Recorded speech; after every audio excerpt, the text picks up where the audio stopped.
Haleluya, puji Tuhan, salam damai sejahtera di dalam cinta kasih daripada Bapa kita Tuhan Yesus Kristus. Dan selamat malam pada malam hari ini Selasa 13 Februari 2024. Kita bersyukur atas rahmat dan anugerah kebaikan, kasih setia Tuhan yang luar biasa buat setiap kita. Alami selalu punya pengalaman pribadi dengan Yesus. Kekristenan itu seharusnya punya pengalaman pribadi. Tiap hari, tiap saat bersama dengan Yesus. Untuk itu pengalaman pribadi bersama Yesus, setiap orang Kristen, setiap anak Tuhan harus mengucap syukur kepada Tuhan, berterima kasih kepada Tuhan. Jangan bisanya ngomel, jangan bisanya hanya menuntut minta berkat-berkat. Berkat sudah tersedia dan berkat Tuhan sudah dinyatakan di dalam kehidupan kita. Setiap kita pasti sudah menerima berkat Tuhan. Apa contohnya? Kita bisa bernafas, bisa sehat sampai detik ini. Saya bisa menikmati berkat Tuhan. Contoh, saya bisa memberikan firman Tuhan, ini berkat. Saya bisa melayani pekerjaan Tuhan, berkat. Itu anugerah Tuhan yang luar biasa. Tiap hari, setiap saat katakan, Yesus sudah memberkati aku. Dan itu akan menyertai kita. Biar segala berkat, rahmat, anugerah, kasih daripada Yesus senantiasa menyertai kita. Amin. Untuk itulah saya akan menyanyikan sebuah pujian, saya cinta Tuhan Yesus. Karena nanti kita baca pada malam hari puji Tuhan, kita berurutan.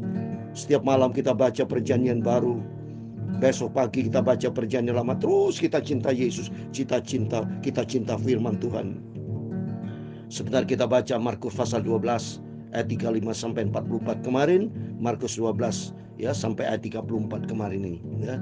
Tapi saat ini dia baca 35 sampai 44 supaya bisa selesai tiap pasal ya, tiap ayat kita baca dan setiap kitab ya kita baca, kita cinta Yesus dan kita mau menjadi pelaku firman Tuhan. Amin. Saya cinta Tuhan Yesus, amin, haleluya. Yesus juru selamatku, dengan segenap hati jiwa saya cinta Tuhanku, amin, haleluya. Saya cinta Tuhanku, saya cinta Bapakku, saya cinta Yesusku, oh, saya cinta Roh Kudus, saya cinta Juru Selamat. Yesus cintaku juga, amin. Kita cinta Bapa kita Yesus. Yesus adalah Bapa kita. Yesus adalah Tuhan kita. Dan Yesus adalah Roh Kudus. Roh Kudus berjanji, Yesus berjanji, aku pergi kepada Bapa akan menunjukkan Roh Kudus, karena dalam Roh Yesus adalah Roh Kudus ya, supaya jangan sampai saudara salah. Kalau beda berarti Roh Yesus itu apa? Bukan Roh Kudus. Dalam Roh Yesus seperti dalam hati kita, dalam kehidupan kita ada Roh. Jadi ada dalam kehidupan kita ada Roh kita dan ada Roh Kudus. Tapi kita bukan Roh Kudus, beda ya. Tapi dalam diri Yesus ada Roh Kudus.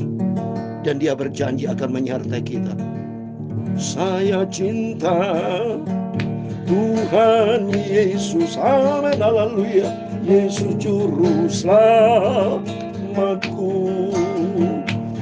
dengan segenap hati jiwa saya cinta Tuhanku, amin, haleluya. Saya cinta Tuhanku, saya cinta Bapakku, saya cinta Yesusku, oh, saya cinta Roh Kudus, saya cinta Juru Selamat. Yesus cintaku juga. Dalam Kolose pasal 1 ayat 16, demikianlah firman Tuhan.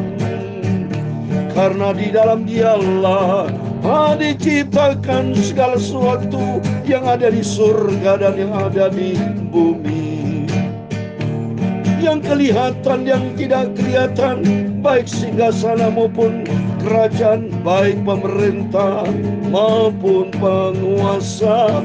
Segala sesuatu diciptakan oleh Dia dan untuk Dia, Tuhan Yesus Kristus. Saya cinta cinta Bapakku, saya cinta Roh Kudus, saya cinta Yesusku, saya cinta Juru Selamat. Yesus cintaku juga. Di ayat ke-17, Ia adalah terlebih dahulu dari segala sesuatu, dan segala sesuatu ada di dalam Dia. Ialah kepala tubuh, yaitu jemaat. Ialah yang sulung, yang pertama bangkit dan terang mati, sehingga yang lebih utama di dalam segala sesuatu, karena seluruh kepenuhan Allah berkenan diam di dalam Dia, dan oleh Dialah yang memperdamaikan segala sesuatu dengan dirinya, baik ada di bumi maupun ada di surga. Sudah Ia mengadakan perdamaian oleh darah salib Kristus.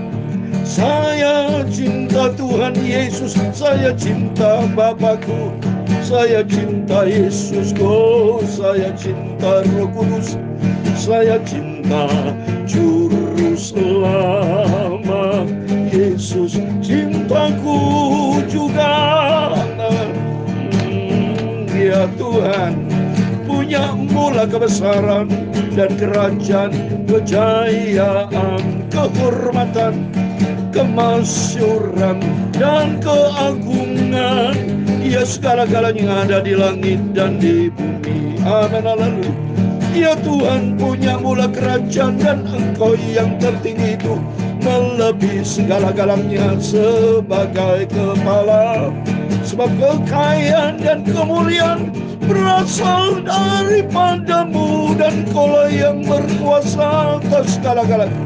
Dalam tangan-Mu lah kekuatan dan kejayaan, dalam tangan-Mu lah kuasa membesarkan dan mengokohkan segala-galanya. Sekarang ya Allah, kami bersyukur kepada-Mu dan memuji nama-Mu yang agung itu. Itulah nama Tuhan Yesus Kristus. Dialah Allah pencipta langit dan bumi, yang sangat ku cintai. Amin. Tuhan Yesus, sucikan mulutku, sucikan hatiku Bapa, sucikanlah pikiranku. Sebentar kami membaca firman-Mu. Firman-Mu ku simpan dalam hatiku, supaya ku tidak berdosa kepada Tuhan. Terima kasih. Ampunilah semua dosaku, ampunilah Bapa semua salahku, semua kilafku. Dalam nama Yesus berfirman Bapa, Engkau yang sangat ku cintai Yesus. Haleluya. Segala puji, hormat, kebesaran, ketinggian, kemuliaan, keagungan, kesempurnaan, kekudusan, tempat tertinggi di atas segala-galanya hanya bagi Engkau Tuhan kami Yesus Kristus. Kaulah sentralku di atas segala-galanya. Kami sudah berdoa mengucap syukur. Haleluya. Amin. Terpujilah Bapa kita Tuhan Yesus Kristus. Kita bersyukur karena semua karena anugerah Tuhan, semua karena kasih setia Tuhan. Biar kita setia sama Tuhan. Dunia bisa berubah, tapi cintanya Yesus tidak pernah berubah. Manusia seringkali berubah. Oleh itu mari kita menjadi Tuhan yang konsisten setia. Saya konsisten setia. Beritakan firman Tuhan pagi malam sudah berlangsung 3 tahun lebih. Anugerah Tuhan.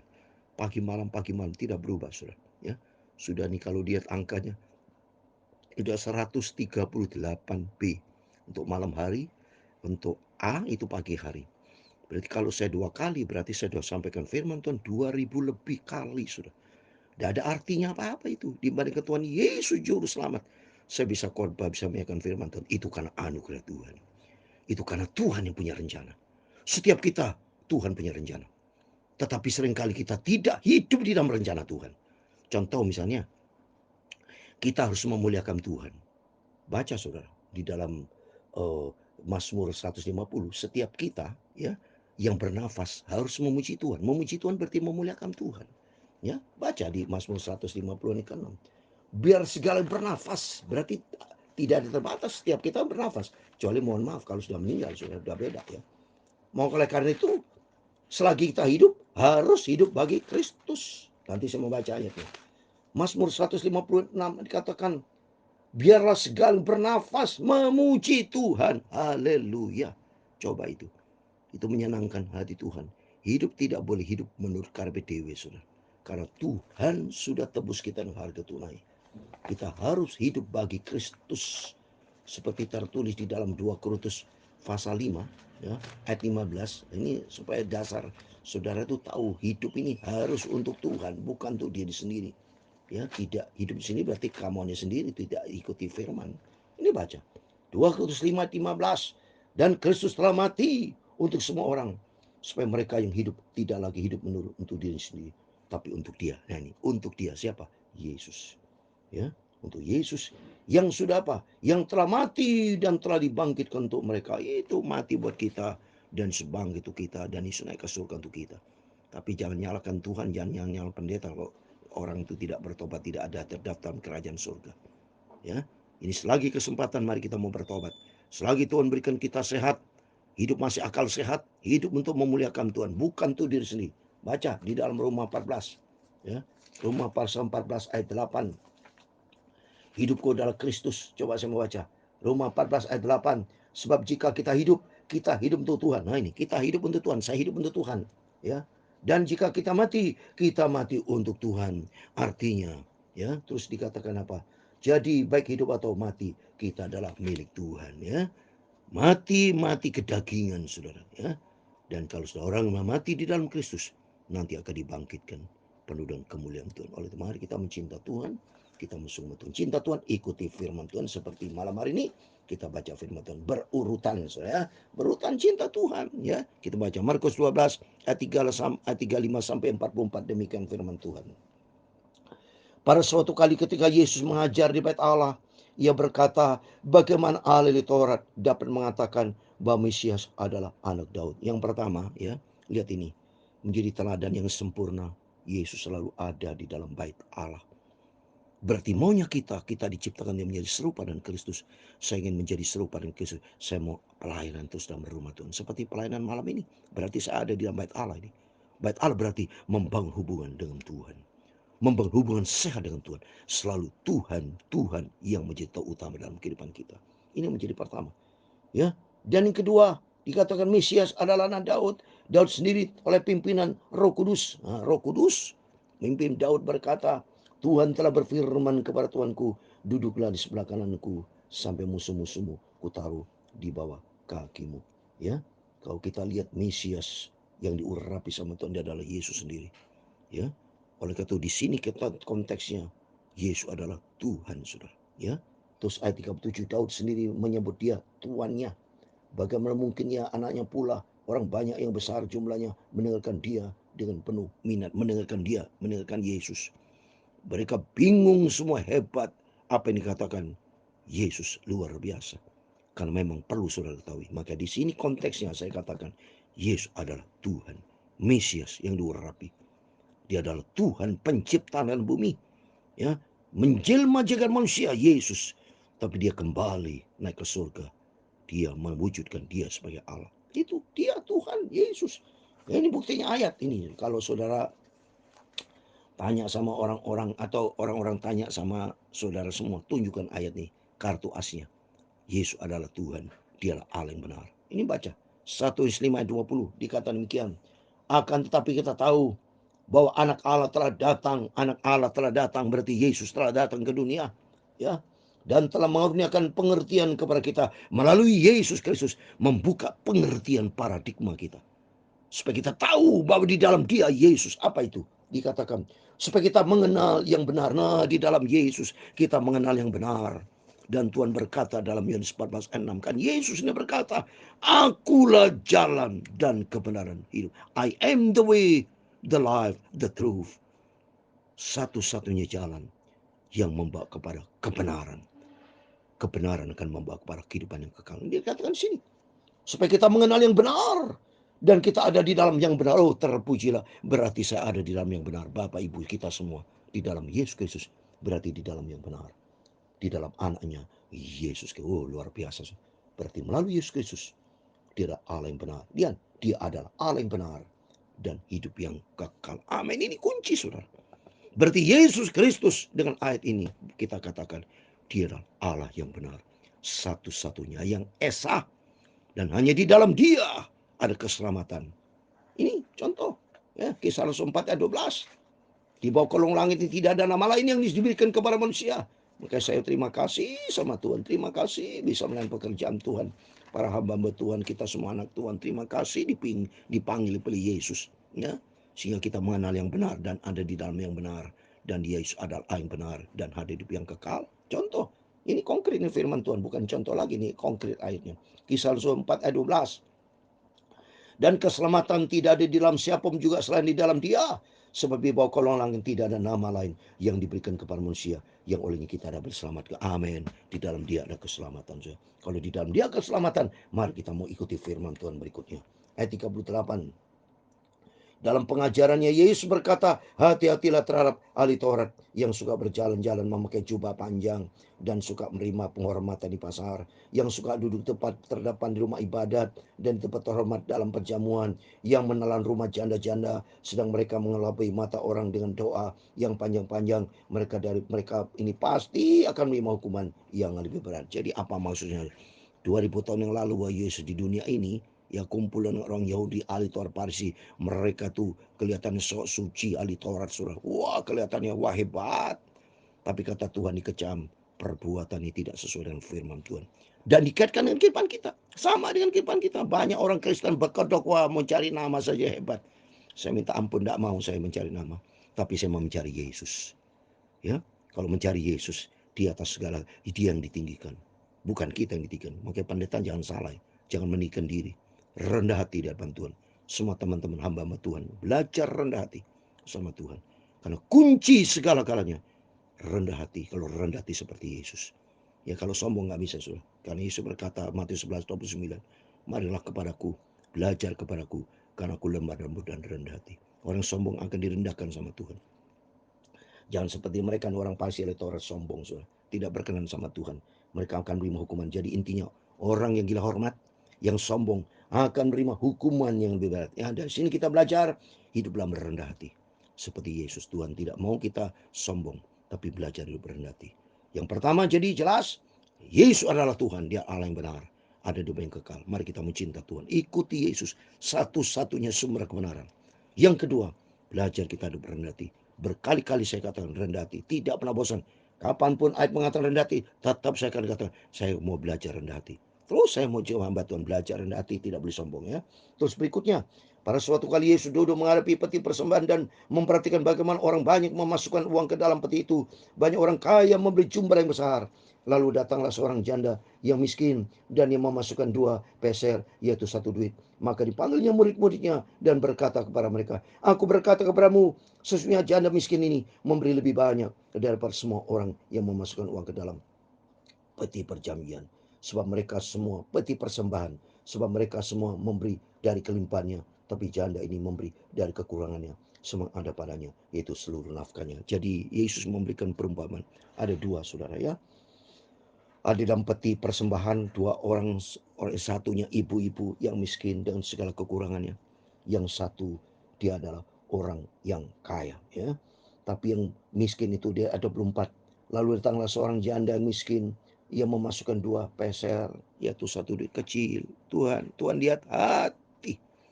Di sini Tuhan katakan hati yang ingin mempersembahkan yang terbaik bagi Tuhan. Mari kita belajar di sini.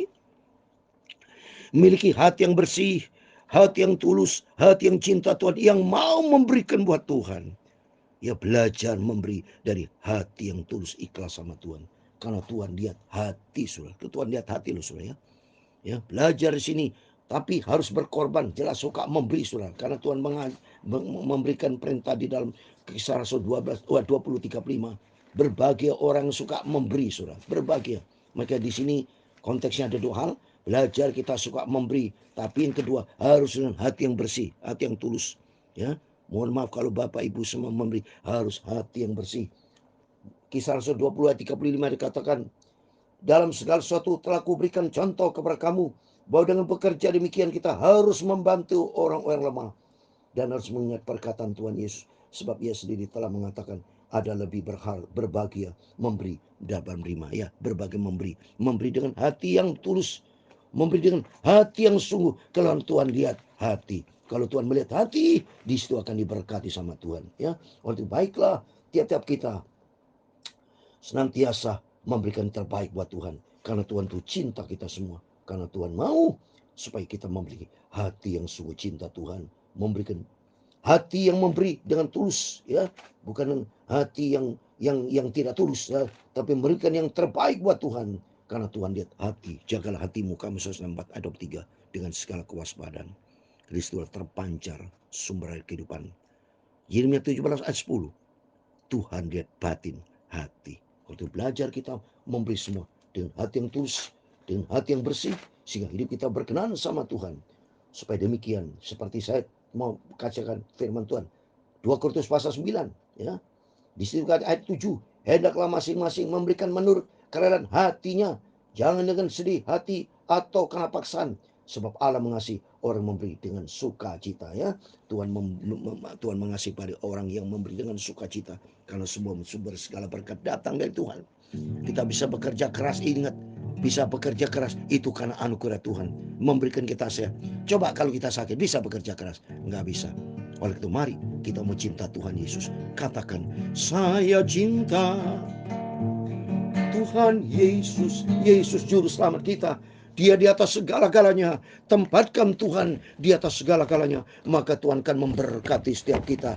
Tuhan yang nomor satu yang kita cinta. Yesus juru selamatku, dengan segenap hati jiwa saya cinta Tuhanku. Tuhan memberkati engkau dan melindungi engkau. Tuhan menyinari engkau dengan wajah-Nya dan memberi engkau kasih karunia. Tuhan menghadapkan wajah-Nya kepadamu dan memberi engkau damai sejahtera. Bapa kami yang di surga, dikuduskanlah nama-Mu, datanglah kerajaan-Mu, jadilah kehendak-Mu di bumi seperti di surga. Berikan kami pada hari makanan kami yang secukupnya, dan ampunilah kami akan kesalahan kami, seperti kami juga mengampuni orang bersalah kepada kami. Dan jangan membawa kami ke dalam pencobaan, tetapi lepaskanlah kami daripada yang jahat. Karena Engkau-lah yang mempunyai kerajaan dan kuasa dan kemuliaan sampai selama-lamanya. Amin. Kita berdoa buat pemilu besok, supaya berlangsung adil, jujur, bebas, penuh dengan damai sejahtera. Berdoa sebelum Bapak pilih nomor satu, berdoa kepada Tuhan. Tempatkan Tuhan di atas segala-galanya. Tuhan akan tolong kita semua. Indonesia diberkati Tuhan. Indonesia itu kemuliaan Tuhan. Akan terpilih seorang presiden yang betul datang dari Tuhan, sesuai dengan firman Allah. Dalam nama Tuhan Yesus, pemilu besok berlangsung dengan aman, damai, sejahtera yang diberkati Tuhan Yesus. Amin. Tuhan bersama kita semua. Immanuel. Haleluya.